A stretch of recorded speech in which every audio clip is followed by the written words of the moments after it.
ఎట్లా ఉంది కూటమి పరిపాలన? బాగుందండి. వచ్చి ఆల్మోస్ట్ 9 మంత్స్ అవుతుంది కదా!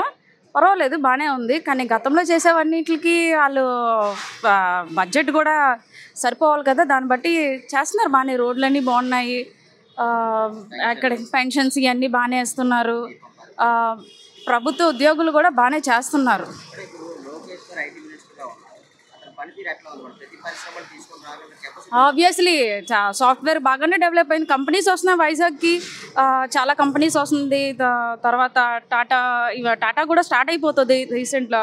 ఒక ఒక 1 ఇయర్లో స్టార్ట్ అయిపోతుంది. కంప్లీట్ చేసిన 4 ఇయర్స్ కంప్లీట్ చేసిన ఇంజనీరింగ్ స్టూడెంట్స్ వీళ్ళందరూ కూడాను జాబ్ ఆపర్చునిటీస్ ఉంటాయని ఎక్స్పెక్ట్ చేస్తున్నాను కమింగ్ నెక్స్ట్ ఇయర్. ఆబ్వియస్లీ అంతేనండి. ఆయన ఇంకా మేబీ కమింగ్ విజనరీ లీడర్ ఆయనే ఏమో. కమింగ్ విజనరీ లీడర్ ఆయనే అవుతారు. మేడం గారు ఇప్పుడు నిన్న చూసిన అసెంబ్లీ సన్నివేశం జగన్ గారు 11 నిమిషాల నుండి బయటికి వచ్చేసారు. ఇది ఏ విధంగా మీరు ఒక్కొక్క ఎమ్మెల్యే పదవికి ఒక్కొక్క నిమిషం ఇచ్చారు. ఆయన 11 నిమిషాలు కరెక్ట్గానే చేశారు. అంటే అలా రావడం కరెక్ట్ కాదు కదా మేడం? ఏంటి కించపరిచినట్టే కదా అలా వచ్చారు మరి.